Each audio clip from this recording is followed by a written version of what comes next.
walaal cabdikariim sheekh muuse qalbi dhagax waa la sii daayey saaka subaxii buu xorriyadiisii si dhammaystiran u helay waxaa lagu soo wareejiyey komishineerka human rightska ee dowlad deegaanka soomaalida etoobiya iyo xubno kale oon ka mid nahay oo odayaal iyo salaadiin ka mid ahaa xorriyadiisina si dhammaystiran buu u helay cabdikariin waxaa jirtay in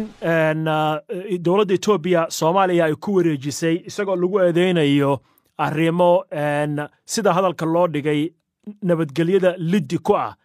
yaa gacan ka geystay sii dayntiisa walaal saad la socotaanba waxaa ka jirtay etoobiya isbeddel xoog badan oo ka socday 2 bilood iyo dhowr iyo 20 beri u dambeysay sida uu qabsaday ra-iisul wasaaraha cusub abiy axmed dr abiy axmed waxaa jirta in la sii daayey hogaamiye mucaarada oo kale oo xisbiye kale aha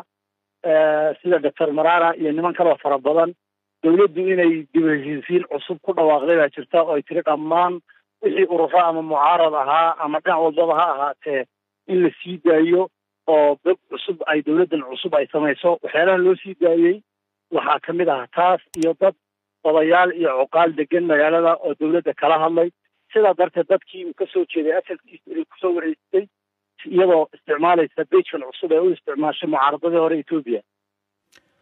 cabdiraxmaan haddii aad isla joogteen saacado ama daqiiqada ka hor cabdikariim sheekh muuse oo markaan kula hadlay aad ii sheegtay inaad wada fadhidaan oo cashaynayseen caafimaadkiisu sidee buu yahay walaal sidaad ka arkayseen bejajka facebookyada aan soo gelinay caafimaadkiisu aad iyo aad buu u fiican yahay innaba haba yaraatee wax caafimaad darro ah uu noo sheegtay dhibicna ha ahaatee ma jirto